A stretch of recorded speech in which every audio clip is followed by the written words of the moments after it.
Gepleyer Azadlyk Radiosu, efirde maksat Ataev bilen habarlar gündöligi. Türkmen prezidenti Rus resmiýetleri bilen duşuşdy. TDH dikeldilen Rus-Türkmen gaz sewdasyny agzamayar. 7-nji maýda Türkmenistanyň prezidenti Gurbanuly Berdimuhammedow Aşgabatda Russiýanyň premier ministriniň orunmasary we Rus hökümetiniň diwanynyň başlygy Konstantin Çuyçenko hemde Rus daşary işler ministriniň orunmasary Grigoriy Karasin bilen duşuşdy. TDH-nyň maglumatlaryna görä duşuşykda Türkmen prezidenti syýasy, sewda, ykdysady, medeni, ynsanperwer ugurlarda Türkmen-Rus gatnaşyklarynyň oňuň depgünne saklanýanyny aýdypdyr. Şeýle-de ol döwletara gatnaşyklaryň strategik häsiýetlidigini gaýtalapdyr. Döwlet medeniýeti duşuşygyň barşyny beýleki ugurlar bilen bir hatarda ýanygyç energetika puwdagyny hyzmatdaşlygy üns berilendigini habar berýär. Ýöne Türkmen döwlet habarlary gullugy Türkmenistan bilen Russiýanyň arasyna 15 aprelde täzeden ýoly goýulan gaz sewdasy barada dymyşlygy saklamaga dowam edýär. Soňky duşuşykda da bu meseleniň agzalyp agzalmanlygy nämälimliginde galýar. Ýa-da Russiýanyň döwlet tegeçiligindäki Gazprom kompaniýasy 30-njy iýun içinde Türkmenistanyň 1 milliard 155 million kub metr gaz satyn aljakdygyny ma'lum edipdi. Soňky gaz alaşygynyň detallary eýsem ol wagtlymy, gysga möhletlimi? Iýuldan soň Russiýa Türkmen gazyny satyn almaga dowam edermi? Onun görümi artdyrlarmy diýen ýaly soraglaryň jogaby häzirlikçe ma'lum näl. Adatlyň Telegram sosial ulgamynyň sahypasyna ýazylaň. Bizi gözle bölümine Adatlyk Radiosu ýazyp tap bilersiňiz. Biz bilen Telegram arkaly goşmak belgisi 420 724 168 983 we goşmak belgisi 420 773 797 383 telefon belgileri bilen habarlaşyň. Biz siziň şahsiýetiňiziň gizlin saklanjakdygyna kepilik etýäris.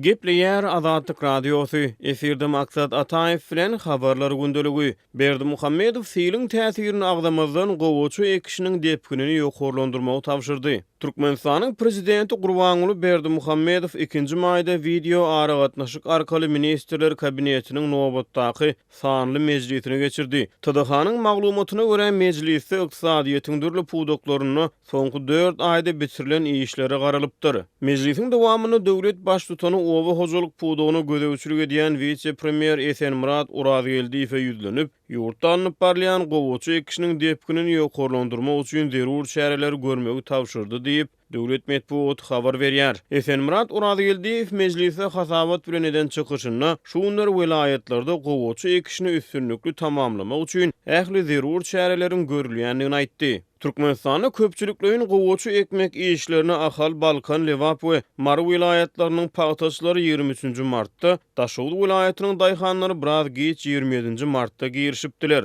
Ýurtda gowaçy ekiş işlerine girişilmegine 45 günden gowrak wagt geçdi. Hökümet resmiýetleri gowaçy ekişiniň depkünini ýokurlandyrmak barada maksat edýär. Azadlyk Radiosynyň yerli habarçylarynyň maglumatlaryna görä Türkmenistanyň durly künjeklerini bahar aýlaryna ýagan dowamly ýagyşlar Ahal, Mary we Balkan vilayatlaryna gowaçy meýdanlaryny hatardan çykardy.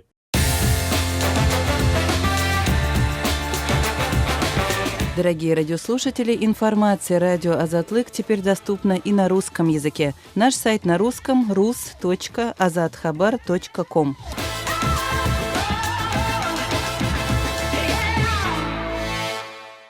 Gepleyer Adatlyk Radiosu. Habarlar gündöligi gepleşigimizi dowam etdirýäris. Mikrofonyň önünde siz bilen men Sehra.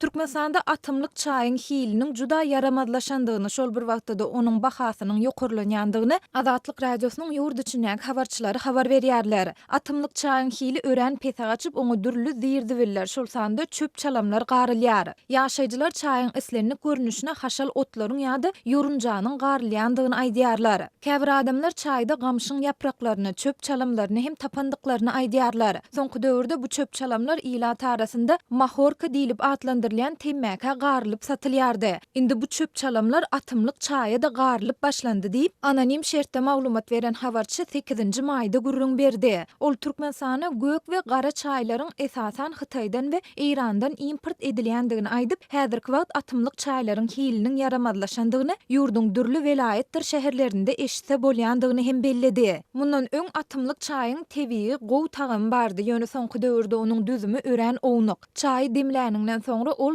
duru däl we bulançak bolýar. Şeýle-de onuň tagamy hem ýok diýip aşawatly habarçy aýtdy. Habarçy atymlyk çaýyň hiliniň yaramadlaşýan mahalynda onuň bahasynyň bolsa gymmatlaýandygyny aýdýar. Onuň bellemegine görä häzirki wagt 1 kilogram gök çaýyň bahasy 40-45 manat aralygynda durýar. İrandan import edilen käbir atymlyk gök çaýlaryň 400 gramlyk bir gutusy 50 manada barabar. Bu gaplanan çaý bolan sebäpli onuň hili birneme gowy. Ýöne muny köp adamlar satyn alyp bilmeýär. Sebäbi ol adamlaryň maddi güýç ýeterinden gymmat diýip habarçy aýtdy. Aýdylmagyna görä käbir ýaşaýjylar çaýyň hiliniň yaramadlygy barada paýtagtdaky bazarlaryň administrasiýasyna we türkmen standartlary baş döwlet gullugyna ýüzlense-de oňoýly jogap alyp bilmeýärler.